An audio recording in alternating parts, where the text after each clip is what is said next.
Bonjour et bienvenue sur Fumble Play, une petite émission pas si petite où des joueurs sont réunis autour d'une table de jeu de rôle pour jouer à la campagne Toulon Must Burn pour des Genesis de Six More Vodka. Un merci à Six More Vodka pour leurs illustrations, ainsi qu'à Two Shots Please et Scott Buckley pour leur musique que nous utilisons pour la campagne. Et puis, bien, on est à l'épisode 7. Ça avance, hein, on est de plus en plus rapide, je trouve. Un grand pas. Avant On fait ce qu'on de peut. faire le résumé, petit rappel, je pense que vous l'avez déjà fait, mais on ne sait jamais. Abonnez-vous, partagez, des petits pouces bleus, voilà pour montrer. Abonnez la cloche, mettez-la vous. C'est ça Que j'ai dit une connerie. Ta fourche à languer Montrer peut-être. que vous appréciez cette émission. En tout cas, nous, ça nous fait plaisir de vous, de faire cet épisode, de faire les épisodes d'un point de vue général, et puis on va passer au résumé. Oh là là, et par où commencer? Ça a été riche en émotions, il s'est passé énormément de choses. C'est-à-dire que l'épisode précédent, on s'était quitté sur un cliffhanger absolument cataclysmique, on va dire, pour rester poli. Et on a perdu coup sur coup Karl et Drifa. Un moment douloureux. Revivez-le. Paix à leur âme. Remettez-vous ça, c'était magnifique. Du coup, il se trouve que Ada a rencontré deux personnes, ma foi, et Sigu d'ailleurs, ont rencontré deux personnages très étranges. Du coup, on était à l'extérieur de la ville, en train de toujours d'essayer d'échapper à ce même Hamzumo qui a tué deux de vos personnages favoris d'ailleurs. Et on était en train de se demander ce qu'on allait bien faire de Sacrocan, qui était entre la vie et la mort, et savoir si on repartait la queue entre les jambes vers Toulon, ou si on essayait de récupérer les fameuses piles qu'on était venu chercher au départ. La suite après le générique.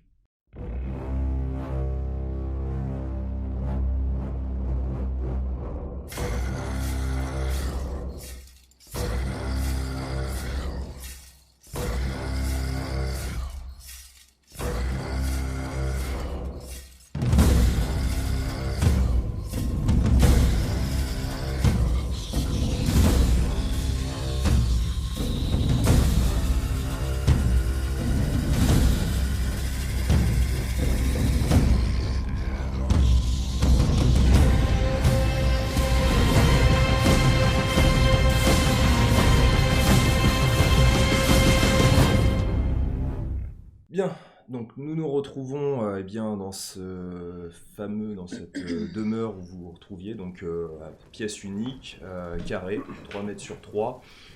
Vous aviez donc Sacrocan au sol. Vous vous retrouviez donc tous ensemble face à vous-même et bien à votre destin. Et donc la décision était de savoir ce que vous alliez faire précisément concernant Sacrocan et puis pour votre situation actuelle. Et du coup, donc ce qui s'est passé, c'est que Sigu a émis son avis, a émis des doutes quant au fait qu'il fallait absolument que Sacrocan, enfin elle voulait que Sacrocan reste en vie. Du coup, ce qui se passe, c'est que là, vous voyez ce petit personnage qui était caché dans un coin plus ou moins caché dans un coin de la pièce, se rapprocher de la malade, de la souffrante, la regarde et puis si on la déplace, elle va mourir. Puis ce faisant, vous voyez, il retourne dans son coin.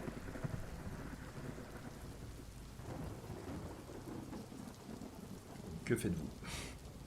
Je sais pas. Non,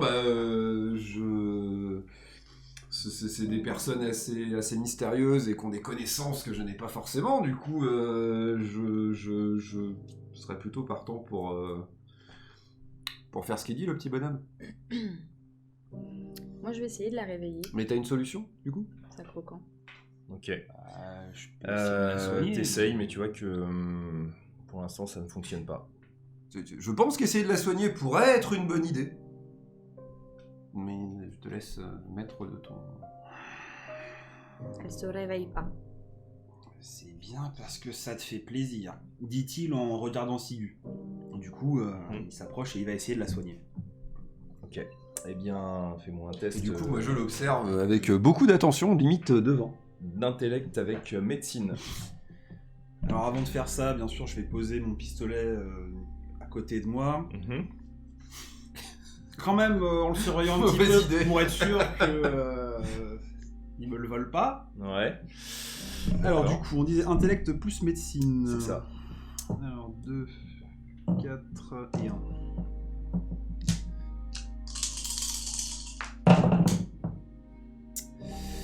Euh, 4 réussites, dont 2 déclencheurs. Ok, donc c'est réussi. Alors, tu la soignes. Par contre, ça prend un certain temps avant qu'elle ressurgisse. Donc, tu as réussi à la soigner. D'ailleurs, vous utilisez, alors, tu as pu voir, notamment dans la commode, qu'il y avait quelques vêtements. Donc, tu déchires quelques vêtements, tu essayes de la soigner tant bien que mal. L'Amzumo continue à faire sa ronde sans aucune. Ouais, sans, vous l'entendez- sans absolument prêter C'est attention ça, à vous nous. l'entendez au loin. Bon, il s'était rapproché par rapport à la dernière fois, mais vous voyez qu'il a l'air de pas forcément s'être rapproché depuis là 10 bonnes minutes au moment où le blafard soignait l'apocalyptique. Et donc tu vois Sigu qui se rapproche de toi. Elle est soignée. Elle risque pas de mourir dans les prochaines heures. Ça veut dire qu'on peut la transporter, la ramener à Toulon ou. On croise personne, oui. Je préférerais qu'on aille jusqu'au bout de notre mission, qu'on aille voir si les piles sont à l'intérieur de l'autobastion.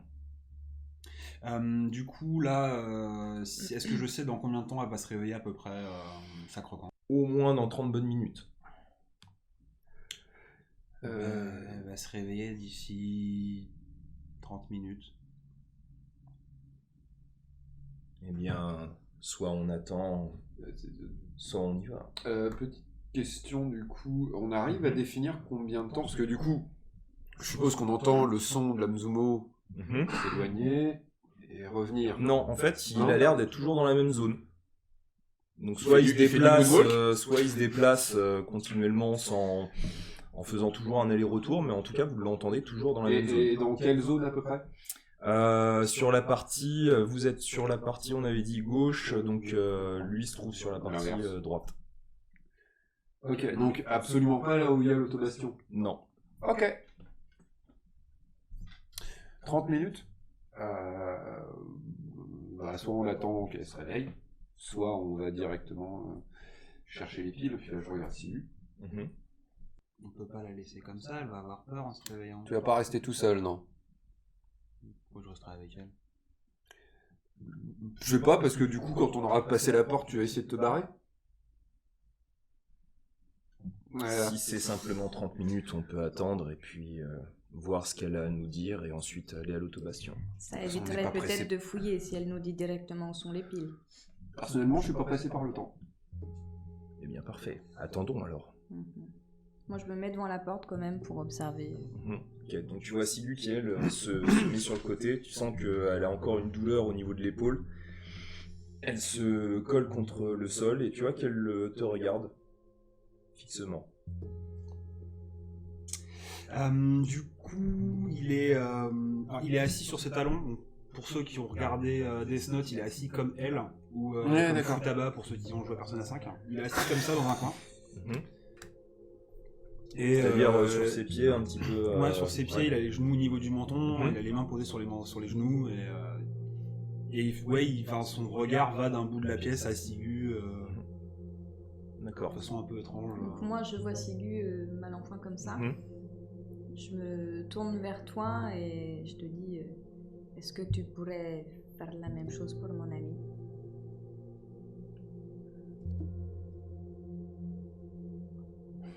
Je vais me foutre dans un coin de la pièce et puis de dos, je vais juste retirer l'avant de mon masque et puis bricoler dessus. Mais enfin voilà, de dos, personne, de façon à ce que personne ne voit. Donc tu t'approches, tu vois qu'en fait elle a déjà été soignée. C'est plutôt à cause de la douleur en fait qu'elle a mal, mais qu'elle a été bien soignée en tout cas. Et bah du coup, je retourne me mettre dans mon petit coin. Ok. Je te remercie avec un petit clin d'œil. Est-ce que, ouais, non, pas de bruit alentour, pas de... Non, toujours cet orage qui a l'air de se dégager petit à petit. Vous entendez l'éclair de plus en plus lointain. La pluie qui est un peu plus fine, un peu plus légère, mais il continue à pleuvoir, mais beaucoup moins qu'auparavant. Du coup, il est quelle heure? Là, il est à peu près, vous avez sûrement dépassé minuit, mais après, Parce dire que moi, concrètement, j'ai mangé il y a un certain temps. ouais, alors t'as pas encore, enfin, tu sens légèrement la fin venir, mais c'est pas encore. Bah, après, je pense qu'il y a le stress aussi du combat, enfin, de l'adrénaline. Mm. De toute façon, moi, j'ai plus de nourriture. J'ai bouffé ma nourriture avant de venir, donc... À la Non, rigueur, mais je si je demanderais sens pas s'il y en la a un faim. qui veut bien me prêter un bout de pain, mais... Si je sens pas la faim, je mange pas maintenant. Tu vois Sigu qui te regarde. Je pose la question, même si je sais déjà la réponse, mais comment te sens-tu? J'ai pas envie d'en parler. Très bien. On pourra en parler plus tard si tu veux. Donc au bout de 30 minutes, un petit peu plus, mais environ vers 30 minutes, vous voyez émerger sa croquant. Vous voyez qu'elle bouge légèrement les yeux. Et vous voyez qu'elle tourne la tête en vous regardant légèrement. Tu vois qu'elle elle Moi, je suis toujours de dos, déplace donc, légèrement et tu vois qu'elle remets le masque. elle recule un petit peu toujours. Alors elle est toujours par terre, donc elle s'est relevée un petit peu en se mettant légèrement sur ses bras. Elle est toujours nue. Et vous voyez qu'elle vous fait face. Donc elle a un tatouage qui ressemble à une sorte d'oiseau au niveau de l'ensemble d'une partie de son corps, sur toute la partie gauche. Elle a un anneau sur la partie du nez à gauche. Et elle vous fait face. Vous voyez qu'elle elle a l'air d'avoir un regard déterminé. En même temps, elle essaye de dissimuler peut-être un peu de peur. Et elle vous regarde. Du coup, je remets mon masque. Vous me voyez juste bouger légèrement, enfin modifier légèrement un espèce de petit bouton sur le côté du masque. Je me dirige vers elle et je la regarde d'une voix très grave, qui est très caverneuse. Et je lui dis où sont les piles? Laquelle te regarde. Elle regarde aussi tes compagnons. Les piles. Vous êtes qui? Vous êtes venus pour nous sauver? Ou vous faites partie du groupe qui nous ont attaqués? Moi, je l'ai vu prendre des vêtements pour la soigner, donc je vais fouiller dans la commode et je lui jette des trucs pour qu'elle puisse s'en sortir. Donc tu vois qu'elle essaye de se relever, mais tu vois qu'elle s'affaisse littéralement, et tu vois qu'elle se déplace légèrement, elle prend les vêtements et elle se recouvre pour se protéger. Je m'accroupis, je reste au loin et je fais partie du clan de Linson. Virikan nous a envoyé surveiller une caravane que tu devais faire partir avec des piles, de la nourriture, des choses, et on n'a rien trouvé à part toi. Virikan, c'est ça. Très bien. Et vous venez tous de la part de Virikan? Non, que moi et elle. Donc je pointe Sigu. Bien. Ceux qui nous ont attaqués ont récupéré tout notre matériel. Ils sont venus une nuit et ils ont attaqué la cité. Je ne sais pas si je suis la seule à être en vie. Vous avez vu dans les cavernes si vous aviez encore des personnes de Bayonne? On n'est pas allé dans les cavernes. Alors peut-être qu'ils ont réussi à s'en sortir. Est-ce qu'ils étaient encore là? Vous avez été attaqués? Par la machine. Namzumo. Ils l'ont laissé. Et vous êtes encore en vie. On a perdu des gens. Désolé pour vous. Et, mis à part les piles, vous venez pour autre chose? Moi, je me suis réveillé là. Les gens qui t'ont attaqué, ils avaient des grands yeux violets aussi. Oui. Des masques. Comme les chroniqueurs. Mais ce n'en était pas. Ils se font appeler les déchus. C'est un clan. Un clan qui apprécie la technologie. Et ils ont un chef. Celui-ci cherchait à nouer des contacts avec nous. Mais j'ai refusé. Parce que j'ai déjà négocié avec Verikan. Et je pense que mon refus n'a pas été bien reçu. Non, il n'a pas été bien reçu. En tout cas, si vous cherchez vos piles, ils se trouvent avec eux maintenant. Ouais, du coup, je reprends ma voix. Ouais. On s'en quitte Bah, tu pour peux qui peut-être parler, parce que je suis pas sûr qu'au Ils niveau sont du micro, sont-ils partis Ça passe pas bien. sûrement chez eux, dans la partie sud, sur les petites îles, sûrement sur l'île de Croc. Et comment on accède à cette île? Eh bien, si vous avez une barque, vous pourrez sûrement vous y déplacer. Le port est en bas, vous pourrez toujours en trouver une. S'il y en a une, je vous laisserai la prendre. De toute manière, c'est le seul moyen si vous voulez récupérer vos piles. Et moi de laver mon honneur concernant Verikan. Je suppose qu'il n'est pas très heureux de ce qui se passe ici actuellement. Il ne savait rien de ça. C'est pour ça qu'on est parti. D'accord. Eh bien, dites-lui que j'ai payé le prix lourd. Et que ce n'est pas ma faute si ces marchandises ne sont pas arrivées. Vous voyez qu'à ces mots, elle essaye de retenir quelques larmes. Est-ce que vous voulez lui dire quelque chose d'autre?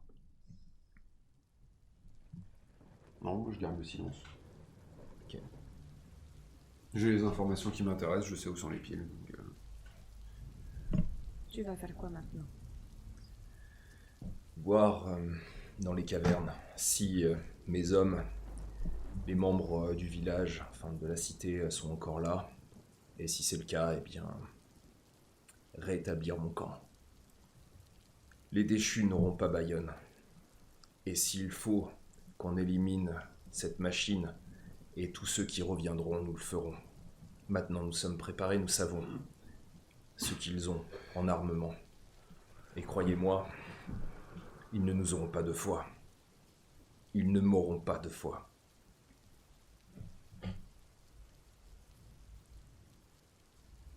Et vous avez toujours donc cette pluie qui tombe sur le du coup, je pose quand même la question, je romps le silence en posant la question, comment sont-ils venus? Enfin, avec quelle arme sont-ils venus en fait?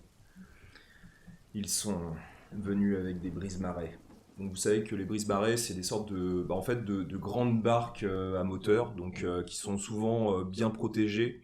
C'est notamment pour des expéditions dans les marais du Rhône, pour remonter le Rhône qu'ils sont utilisés, notamment pour lutter parfois contre des faux-bourdons, voire pour aller jusqu'au bout des quelques branches, des quelques rivières qui peuvent parasiter un petit peu donc le fleuve, et puis affronter, pourquoi pas, à partir de ces brise-marées, des ferromanciens.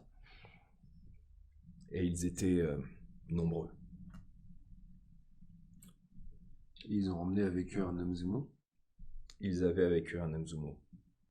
Est-ce que je sais à peu près, enfin, je sais ce que c'est qu'un Namzumo, il faut que quelqu'un le contrôle, je peux en définir que... Non, il faut en fait, tu sais qu'il faut le programmer.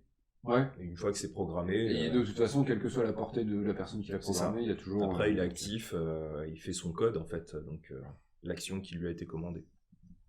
Lui, vous voyez toujours ce petit être dans son coin de pièce qui a l'air assez indifférent à ce qu'on est en train de se raconter, au final, à se balancer plus ou moins vaguement sur ses talons, qui a l'air vraiment absent dans son univers, il pianote avec ses doigts sur ses genoux, il a vraiment pas l'air là. D'accord. Moi, je demande si leur reste... Enfin, si dans les cavernes, ils ont des armes. Tout dépend si ils ont eu le temps de Et où de sont se les cavernes? préparer. Deuxième question. Eh bien, en contrebas, entre la partie du port et l'autobastion. Sur la partie la plus pentue, nous avons quelques marches plutôt dissimulées, logiquement pour nous protéger. Et comment ils sont entrés dans la ville? Enfin, je me doute comment ils sont entrés dans la ville, mais comment ils ont réussi à vous capturer? Eh bien, ils ont éliminé sûrement les premiers gardes, notamment au port, et puis si ils avaient pour la plupart cette technologie qui est bien supérieure à nous, ils ont pu très facilement rentrer dans la partie inférieure de la cité depuis le port. Ouais, vous avez vu marcher cette technologie? Oui. Ça ressemble à quoi? Des ondes. Comme si quelque chose vous atteignait, une sorte de force, comme un souffle qui pouvait projeter, qui pouvait vous projeter à plusieurs mètres, ou qui pouvait parfois broyer certaines personnes. Des personnes sont mortes sur le coup. Du coup, je regarde machin et je lui demande si ça lui parle en fait, si c'est ça qu'il a attaqué. Ils nous ont crié dessus. Et des gens sont morts. J'aimais bien ces gens qui sont morts. C'est merveilleux de discuter avec des gens instruits. Ah, il t'aime pas trop, hein. Ouais, bah j'ai remarqué, mais c'est pas grave. Enfin, de toute façon, c'est pas lui qui m'intéresse, c'est sa Il a technologie. une voix bizarre en plus. Tes piles, tu les auras pas tout seul. Vous voulez m'accompagner? Non. Je pense qu'il vaut mieux rentrer à Toulon. Vous me voyez réfléchir en fait 2 minutes, enfin comme si j'étais en train de calculer, enfin de faire une addition mathématique. Tu vois Sigu qui Et regarde... du coup je te regarde, je fais... Ok.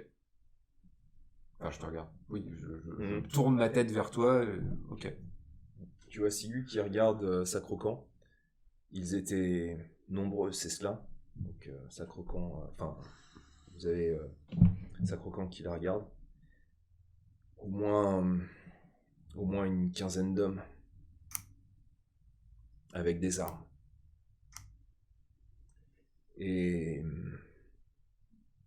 techniquement, cette cité de Croc, ou cette île de Croc, il y a moyen d'y entrer facilement. Donc ça coupe quand on la regarde. Je n'y suis jamais allé moi-même. Je ne pourrais vous dire si c'est simple ou pas. En tout cas, ils ont des armes. Elle est grande cette île? Non, c'est une petite île. Il y a un groupe de pêcheurs qui y habitent. Je regarde Sigu. Mhm. Tu crois vraiment qu'on pourrait y aller seulement nous, là? Je ne sais pas. En tout cas, je sais que Verikan veut absolument ses piles. Si on doit retourner dans la cité, repartir pour retourner de nouveau sur l'île, on perd du temps. À voir. Du coup tu me revois en fait, enfin, vous me revoyez comme si j'étais en train de calculer, je fais même des... Et là je te regarde, je fais... si on y retourne, si on y va, 10% de survie. Je ne sais pas compter. Peu de chance. Rentrer chez des gens qui t'ont donné des choses à faire sans les avoir fait, c'est mourir. Et rester ici, c'est mourir. Aller partout, c'est mourir. Là, Sigu te regarde, et si j'y vais, tu me suis.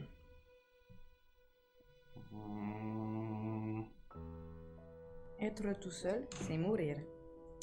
Non, être tout seul, c'est être caché. Être caché, c'est pas mourir.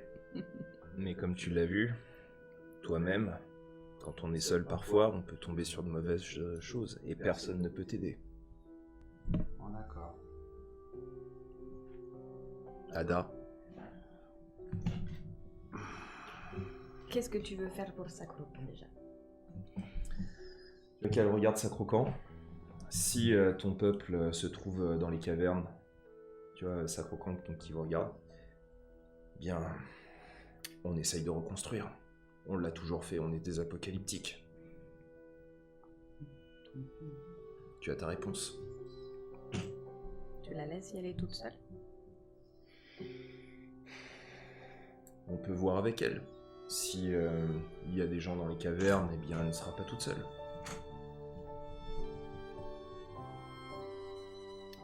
Tu as l'air de vraiment beaucoup tenir à tes piles. Tu parles à Sigu? Disons que les accords entre les apocalyptiques et Verican sont importants. Donc tu as peur de rentrer les mains vides. Pas peur, mais j'essaye toujours de donner le meilleur résultat. Pour qui tu dois récupérer tes piles? Parce qu'on me l'a demandé. Parce que là, ma question c'est, est-ce qu'on ramènerait les piles à la même personne ou pas? Les chroniqueurs travaillent aussi pour la ville de Toulon. Enfin, c'est aussi nous qui nous occupons des technologies. Donc au final, si on ramène les piles à Toulon, que ce soit pour moi ou que ce soit pour les chroniqueurs ou pour Verican, ça profitera à tout le monde. Je peux savoir si maman? Ouais. Bah écoute, alors attends, je regarde ta feuille. Ok.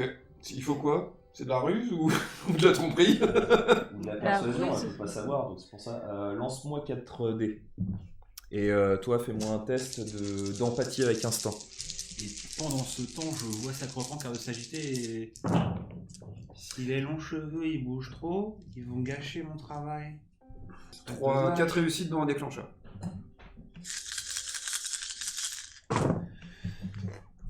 C'est quoi? C'était de l'intellect ou de la psyché? C'était juste pour savoir. Bah, je te le dirai après. Donc, je te laisse à ta propre décision sur ces propos. Si je ramène les piles, que ce soit pour les chroniqueurs ou pour Verican, de toute façon,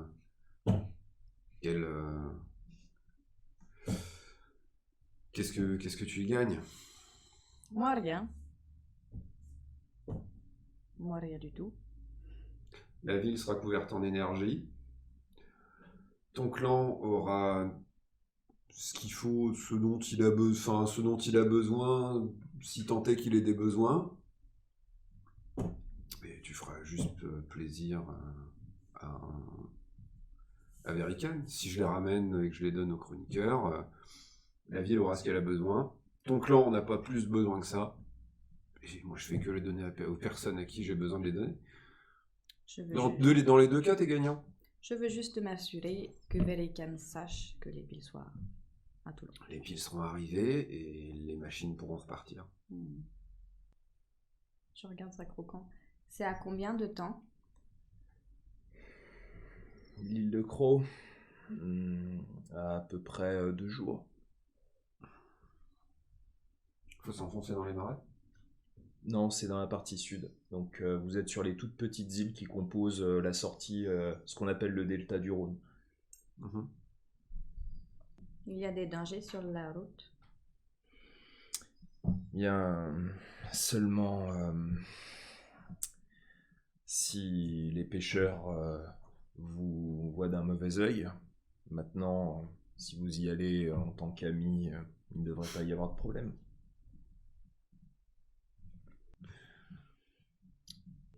Qu'est-ce que vous décidez? Juste repérer. Et on avise. Ce serait quand même plus sympa. Après, bon, on n'est pas obligé. Il n'y a rien d'obligatoire. Hein, mais bon. Juste repérer. Ok. Donc, bien, que faites-vous une fois cette discussion faite? Je propose qu'on attende que le jour se lève. Oui. Je suis d'accord. Ok. Donc le jour se lève. Vous voyez qu'il ne pleut plus. Enfin. Je demande juste si quelqu'un a un petit truc à grignoter. J'avoue que j'ai une petite faim.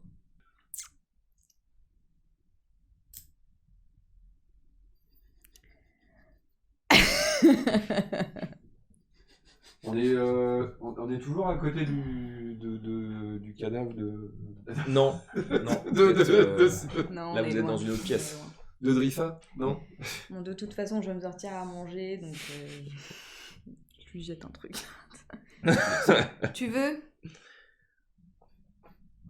Ouais, je lui file un truc aussi.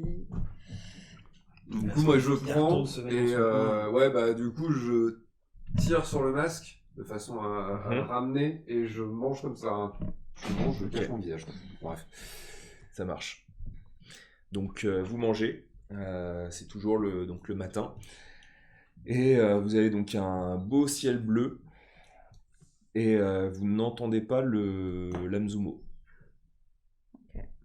Et là, il est devant la porte. Il attend. Allez-y, sortez.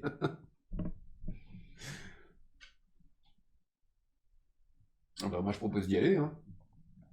On va pas rester assis le cul sur nos pouces. Ok.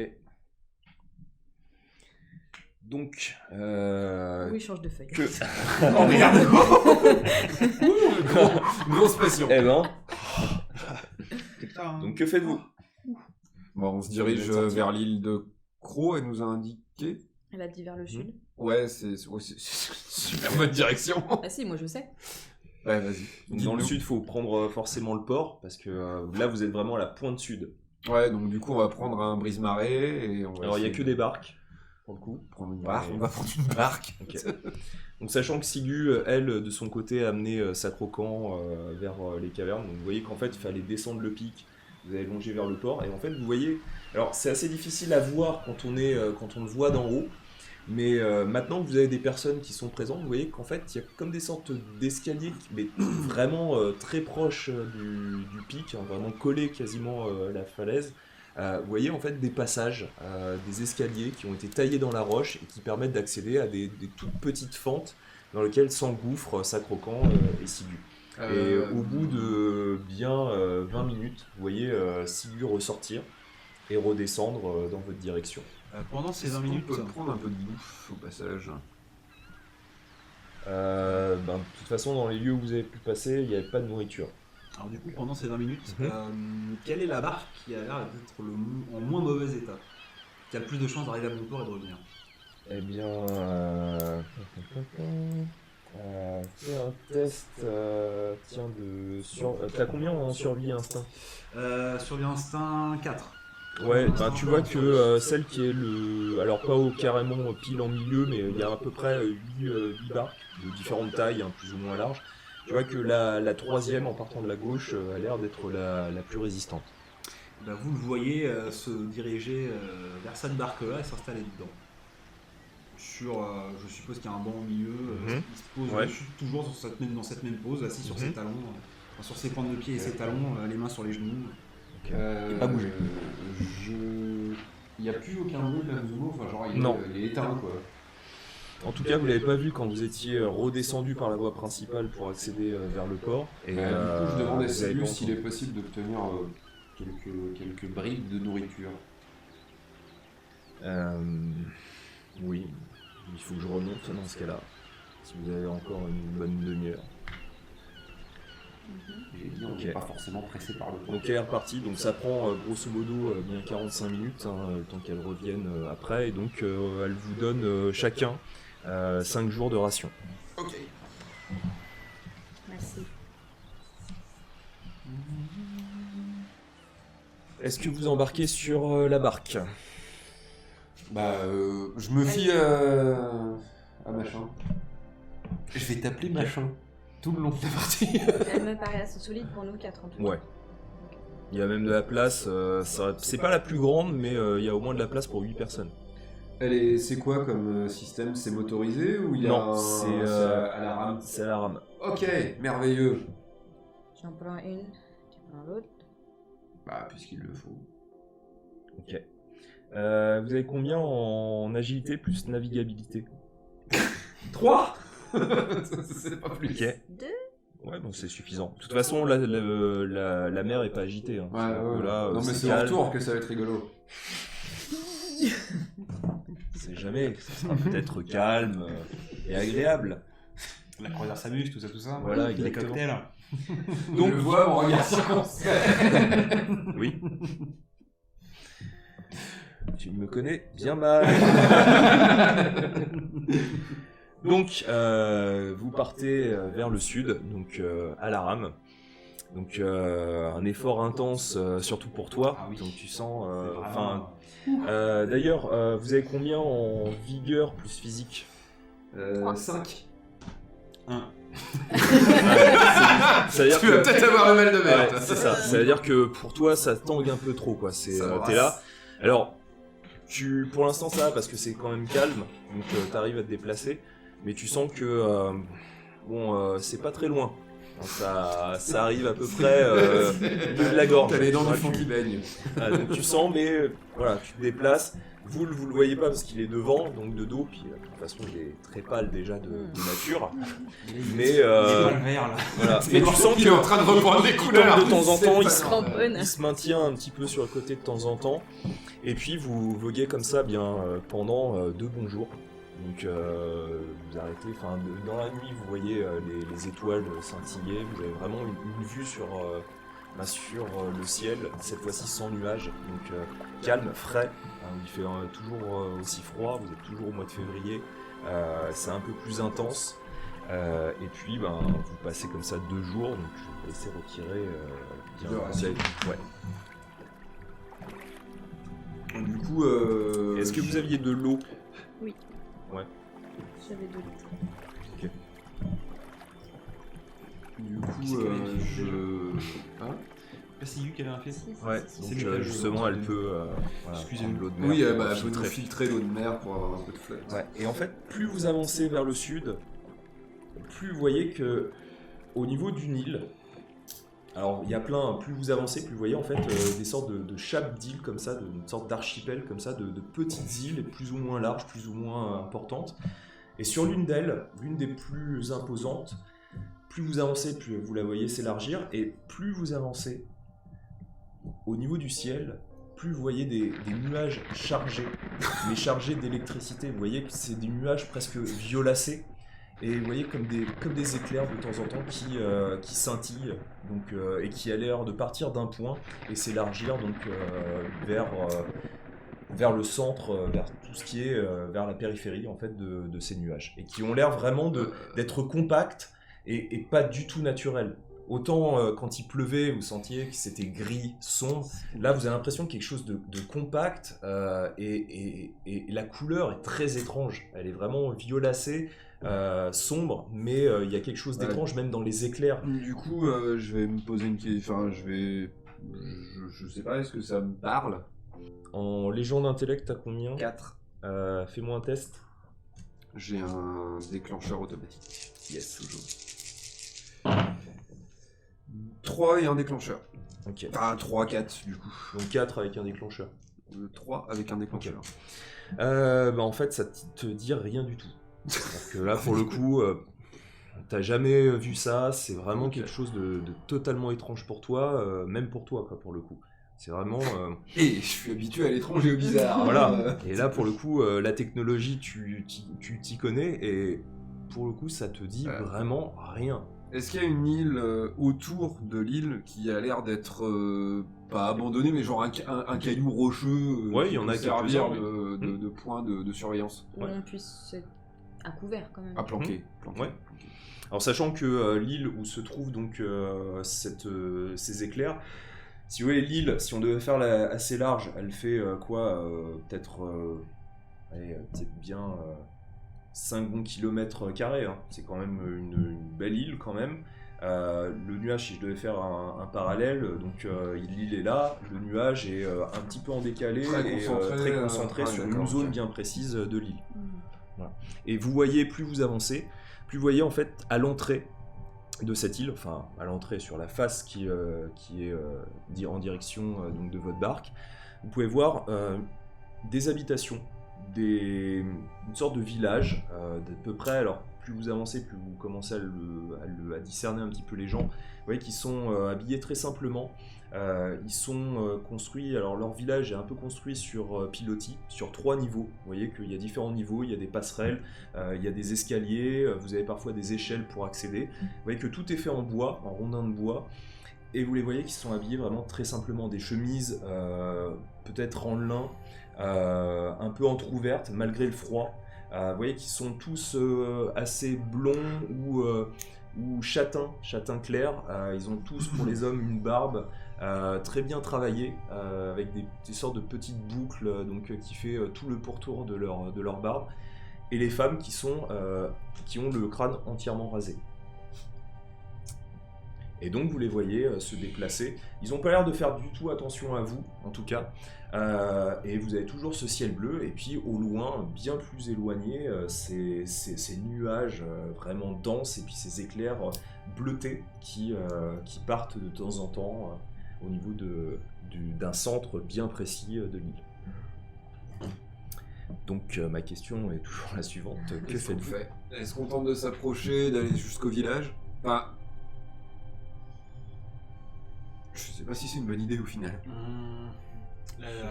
Est-ce que la visibilité, elle est, je suppose, parfaite ? Oui. Donc en fait, ils nous voient.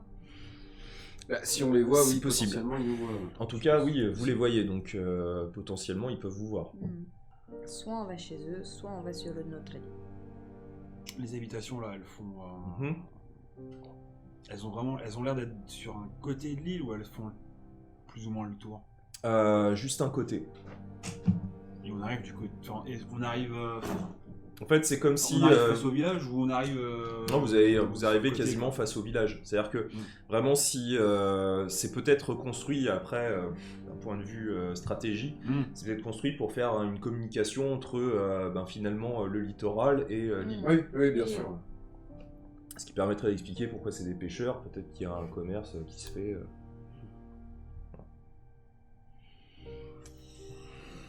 Donc, que faites-vous ? Si on veut des informations, ça peut être plus facile d'aller leur demander. Oui. C'est... Oui. Maintenant, toi, tu fais peur un peu. C'est le but. Je suis pas là pour donner envie aux gens de me faire des blagues. C'est des pégus.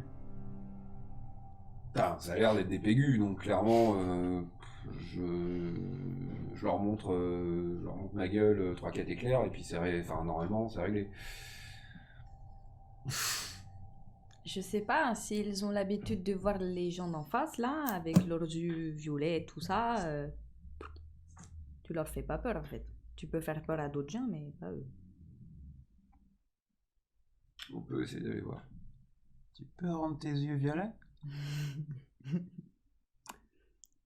Je peux faire ce que je veux. Donc vous dirigez vers le village. Ouais. Ok. Donc vous voyez comme une sorte d'embarcadère où vous avez déjà une dizaine de pirogues. Et au moment où vous débarquez, vous voyez qu'il y a déjà 3 personnes qui discutent un petit peu entre elles, sans faire dans un premier temps attention à vous.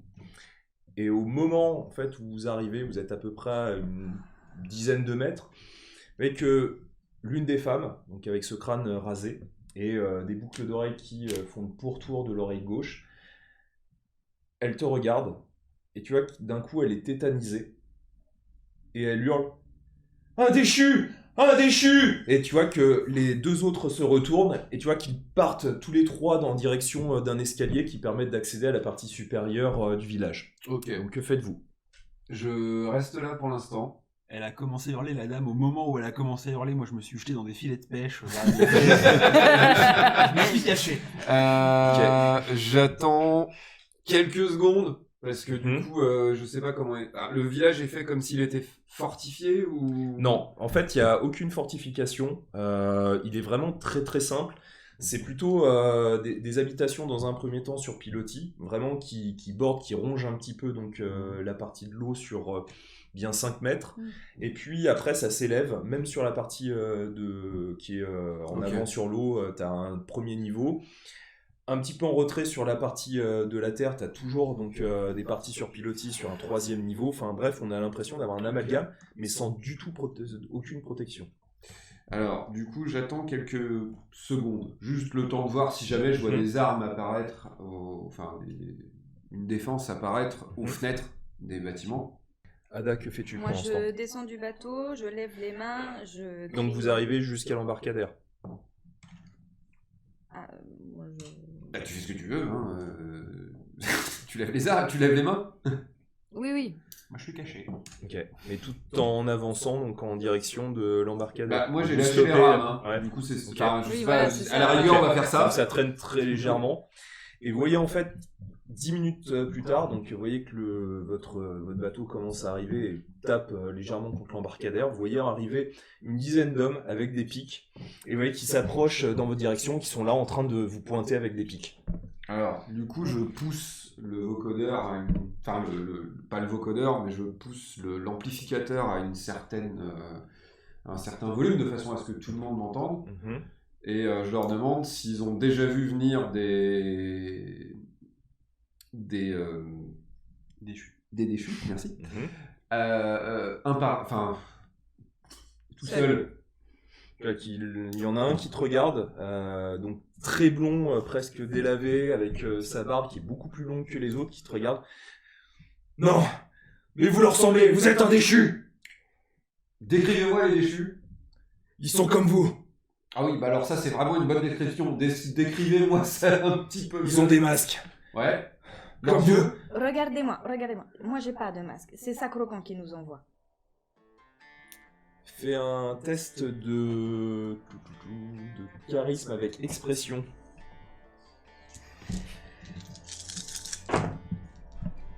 Avec un déclencheur. Donc il te regarde. Ça Croquant. Et lui aussi. Oui. On est ensemble. Et l'autre là. Il est avec nous. J'ai encore des doutes, mais apparemment oui. Il est pas dangereux du tout. Et vous voyez Sigu aussi qui... Moi aussi j'en fais partie. Ok. Je baisse le volume. Donc tu vois qu'ils relèvent leur pic. Ils vous regardent. Et qu'est-ce que vous voulez au village? Bayonne a été attaqué par les déchus. On vient savoir ce qui se passe ici. Eh bien, vous tombez à pic. Eh bien, la suite. Au prochain épisode. On n'a pas traîné du tout. On vous fait des bisous. À la semaine prochaine. Profitez bien. Bisous.